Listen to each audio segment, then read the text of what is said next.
So in number 12, it says to write each function in graphing form by completing the square. So right now this is in standard form, but we want to change it to graphing form, which is where we have like a binomial in parentheses being squared, and then usually something else adding or subtracting to it. So we're going to do the completing the square process. So the way that I start this is, I'm going to just kind of rewrite this. The y, I'm going to write, and then I'm going to leave a little space after it because I know I'm probably going to have to add or subtract something to it. And then I'll put my equal sign, and then I'm going to make a generic rectangle, or actually it's going to be a generic square since I'm doing completing the square. And this is different from factoring, so I'm not going to use a diamond. It's just my generic square. I'm still, like normal, going to put my x squared term here. Now my units, my 11, normally we put units in this upper right box. I am going to do that, but I'm going to put the 11 there just kind of little at the top. And then what you do with completing the square is you take your x term, so this 6x, and you evenly split that between these two boxes. So 6x, if I evenly split it up into two parts, each of them would be 3x. So I have a 3x in each of those spots. Then I'm going to figure out the outside of my rectangle. So let's see. If this is x squared, that's going to have to be x times x. And then for this to be 3x, that would have to be a 3. That also has to be a 3. So now that I know these are 3's out here, I know what I need to have here to make this a square is 3 times 3, which is 9. So I need a 9 here. But what I have in the problem is 11. So I actually have too many units. I only want 9, but I have 11. So to fix that, what I'm going to do is I'm going to just take away 2 units so that I'll get the 9, which is the number that I need. Now, I can do that. I can put that minus 2 in there to make the 11 become the 9. I just have to do the same thing on the left side to keep the equation equal. So since I did minus 2 here, I just have to also do minus 2 over here with the y. Now, I'm just going to kind of rewrite everything. So the y minus 2 is still what I have on the left side.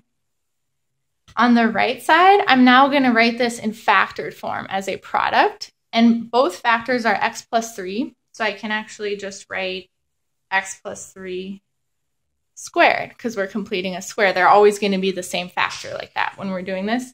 And then last step is just to get y by itself. So I don't want that minus 2 with the y, so I'm going to add it to each side. So then I just have y on the left. On the right, I can't add the 2 to the 3 that's in the parentheses because it's getting squared with the x, so I just separately put the plus 2 after. And then that's my equation in graphing form.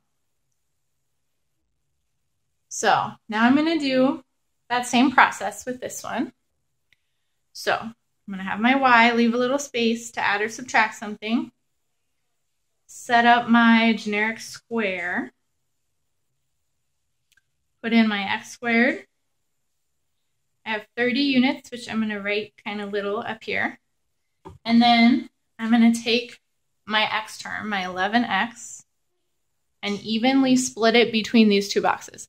I can do that even though 11's an odd number. I'm just going to have to use decimals. So half of 11 is 5.5 or 5.5x.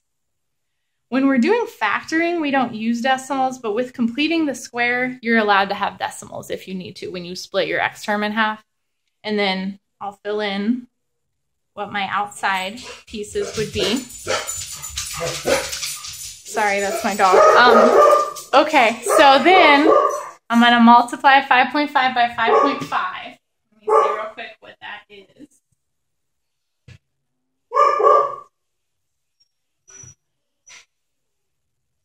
And that is 30.25. So right here, I need a 30.25.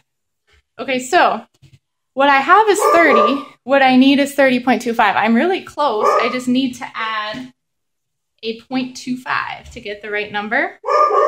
And so since I'm adding 0.25 here, I just have to also add 0.25 over on the left side. And then I'm going to rewrite. So y plus 0.25. This I'm going to write as a product, as its factors. So I got x plus 5.5 squared And then I just want to get y by itself.